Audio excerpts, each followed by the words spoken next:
All right, so I want to address something really, really, really quick. All right, so I'm pretty sure you guys have heard that Blake Griffin is with the Nets. He just signed his contract, a couple of hours ago. It's done. He got bought out of his contract in Detroit, and now he's going to be playing with the Brooklyn Nets. Now, I want to address a couple of things, right? Really, really, really quickly. First thing is I want to give congratulations to Steve Nash, Kevin Durant, the whole Brooklyn Nets organization. I personally feel that they're doing a great, great job in terms of controlling perception, managing in-house, their team in-house, being patient, and really playing the game, man. They're doing they're doing a really good job. I want to give it up to them. You know, it's no secret that KD is my favorite player in the league right now. I think he's better than LeBron. I think he's been better than LeBron for a while now. The reason why I think that is because, well, one, LeBron stopped playing defense in 2013. KD's a better defender. He's been a better defender than LeBron since 2013. He's been a better offensive player than LeBron pretty much since he stepped in the league. But I'll go ahead and say since 2010 or 11, he's been a better offensive player than LeBron. I just think he's just a better player. Like you can say all defensive teams you want. If you actually go ahead and watch LeBron play defense, a lot of his defense is based off of help, playing passing lanes, blindside, things like that. He doesn't really do well against any player on an island, meaning one-on-one, mano-a-mano, or if I got you down in the post, one-on-one, mano-a-mano, no help. He doesn't really do well. His anticipation is bad. For some reason, his footwork and athleticism seems to go away on the defensive end when he's guarding somebody one-on-one. I know people try to come up with this false narrative that he can guard 1 through 5. No, he can't. He guarded, everybody brings up Derrick Rose. So he guarded Derrick Rose one time in the playoffs. He guarded Tony Parker, I think, was one time. I mean, he's guarded guards a couple of times. But the true testament to how LeBron can guard basically is when he's up against players of his ilk, his caliber, especially at his position. That would be like the Kevin Durant's, the Carmelo Anthony's. In another position would be the Kobe Bryant's, the Dwayne Wade's. Usually when he guards those type of players, he gets torched. Now, I know pretty much everybody does against those type of players, but to me, you can't really tell me how great of a defender he is where it's routine and they get buckets on him so easily. Like his instincts aren't really there when it comes to defense, and then he just quit playing defense altogether. I mean, it doesn't even have to be Kevin Durant or Kobe Bryant. It could be some person at the level of Andrew Wiggins. Go watch Andrew Wiggins highlights from his first couple of years in Minnesota when they played LeBron. He would go for 30 on LeBron routinely, and this is Andrew Wiggins. So his defense is overrated. But anyway, I digress. Going back to the Nets, I'd like to go ahead and give it up to them. They did a good job. I prefer they got Andre Drummond, but if they're going to go ahead and get Blake Griffin, then we'll see how that works. Now comes the very, very important part of chemistry. Now, so moving forward, Brooklyn is going to have the work cut out for them on the chemistry side of the game, meaning how that starting five is currently constructed. When Kevin Durant comes back, how do they introduce Brook either into the starting lineup or just in the normal rotation of the team? Now, there's two ways you can play that. Obviously, you can go ahead and start him, move KD to the 3, put Joe Harris on the bench, Kyrie's kind of the shooting guard, and then James at the 1. So your starting lineup looks like James Harden, Kyrie Irving, Kevin Durant, Blake Griffin, DeAndre Jordan. There's another option. You could put Blake at the 5, put DeAndre on the bench, move Claxton down on the depth chart. So that means Claxton is not going to get any minutes. 5 Blake, 4 Kevin, 3 Joe, 2 Kyrie, 1 James. That's a decent starting lineup. That starting lineup will win you the East and may win you the title, depending on how they use Blake. Defensively, they're still going to struggle. I think as far as rim protection goes, the appearance of DeAndre Jordan probably does more than the appearance of Blake Griffin, because neither one of them is going to be playing defense. So, I don't know. But 3 is what I would prefer. Kyrie James at the 1, Kyrie at the 2, Joe at the 3, KD at the 4, DeAndre at the 5. Blake comes off the bench with Bruce Brown, Shamet, TLC, etc. Claxton. And then you do a rotation to where maybe you take out Kyrie early, let James and KD cook, they go to the bench, then you bring Kyrie in. Your second unit is going to look something like Kyrie, Brown, Shamet, maybe Blake, and then Claxton. That'll, to me, that will guarantee you a title. That will guarantee you a title. No second unit is going to be able to stand up to that. I'll say that right now. If Blake is, I think he's having a career worst year, but I feel like resting, being smart with his minutes, giving him a role to where he can contribute in bursts instead of for the duration of the game. I think that'll do wonders for his confidence. That'll do wonders for his game. That may not do wonders for his. Well, I take that back as far as his confidence. It's going to hurt his ego. Asking Blake Griffin to come off the bench, it's going to hurt his ego. That's just how it's going to be. He's a star in this league. He former number 1 pick. He's going to have that ego. But the thing is, bro, you're at the point in your career now where you're going to have to put that aside. You're just going to have to kind of go with the flow a little bit. And you're going to have to be a team player. Now, what Brooklyn has going on, I wouldn't really interrupt that. With KD, you can kind of fit him in seamlessly through any type of offense that you got. So, with that being said, I'd put Blake on the bench and have Blake come on with the second unit, and then have Kyrie and Blake kind of man that second unit. Now, it's probably not going to happen. They're probably going to either put Blake at the 4 or the 5 and then move Joe Harris to the bench. I think that's a mistake. I think the emergence of Joe Harris, to be honest with you, all that firepower is great, but Joe Harris is what's going to kind of differentiate you from everybody else in the playoffs. And I know you'll be like, what Joe Harris? Like, you got KD and Kyrie and James Harden and whatever on your team. You talking about Joe Harris. Yeah, he's going to be the X factor. Joe Harris is the one that puts you over the top. It's always going to be that one more guy that kind of like pushes you into dominance, and I think that's Joe Harris. So it's like whenever you try to plan a game plan through those 3, you're going to have to leave Joe open. And Joe's the type of player that's like, okay, when the Nets got you up by 7, maybe you can put together two score possessions, maybe get you 4 points and get you back into 3. Joe Harris is going to hit a 3 to make sure you go back to 6.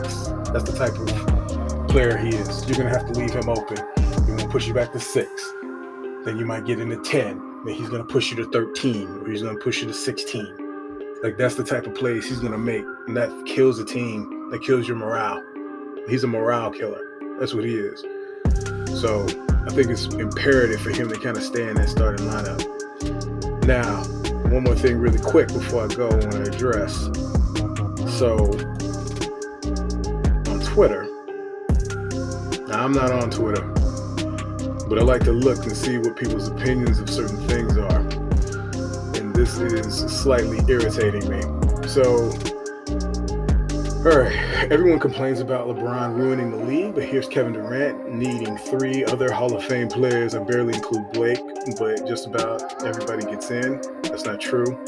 Just to be a 37-year-old GOAT, KD's the softest player in NBA history. For one, this dude sounds like he's 12 years old. So he must be like 12, 11. He can't be over 14 talking like that. 2, so what? Like, I don't understand how you guys have all this, have everything to say to KD, but when LeBron was building teams, everybody quiet. When LeBron goes to Miami and join with a on the end of his prime, but a prime D-Wade and a prime Bosh, relatively prime Bosh. Nobody got nothing to say. When he goes to Cleveland, pairs up with a prime Kyrie, or Kyrie entering his prime, and a prime Kevin Love, nobody got nothing to say. Now, if LeBron his IQ isn't high enough to use these players properly, that's none of my business. It's not my fault.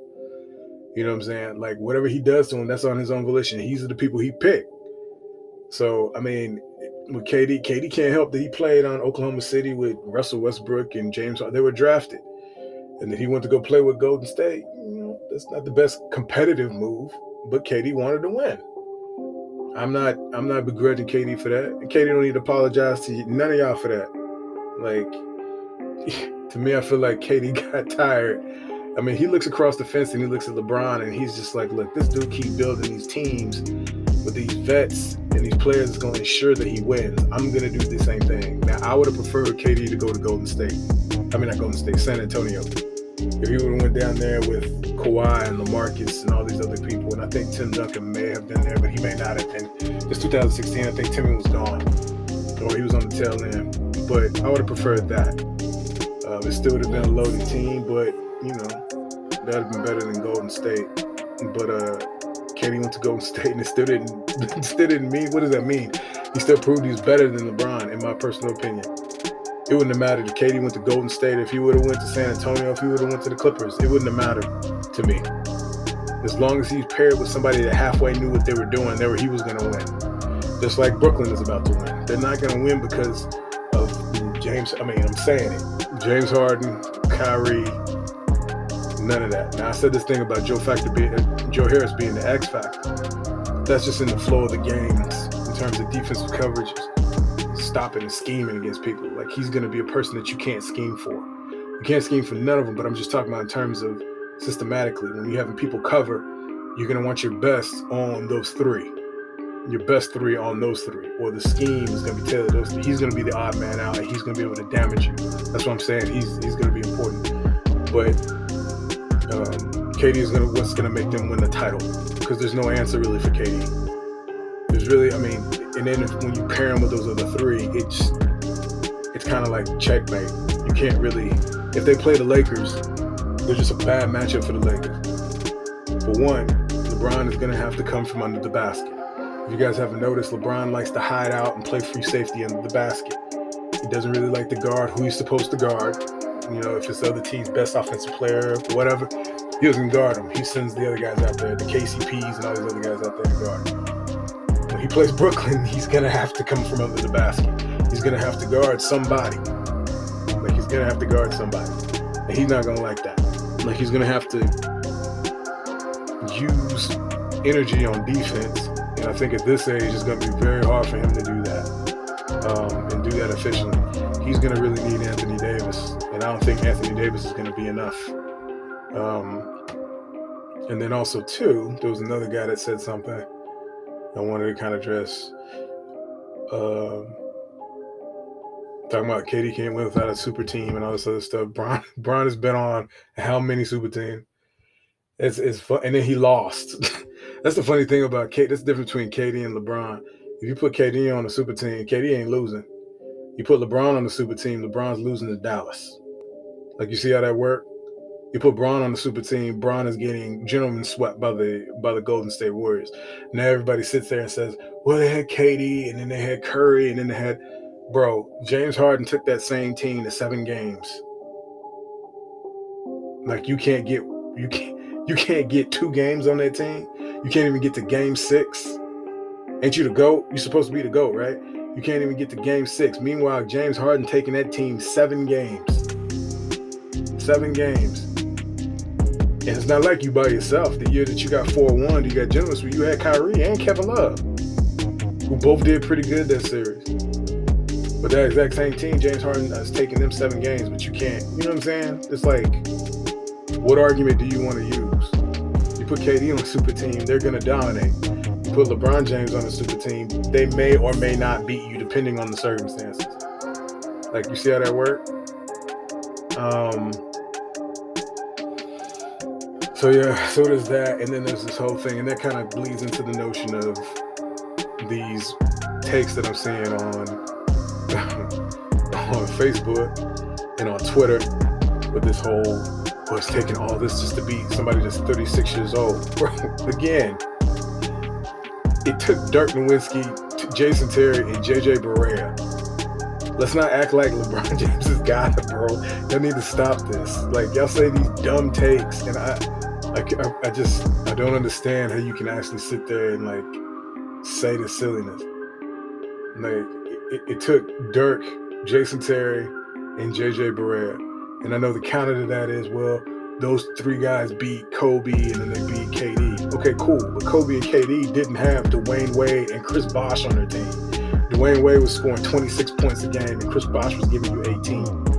Neither Kobe or KD had that. They had Russ, who was doing Russ, and they had James Harden, who didn't show up.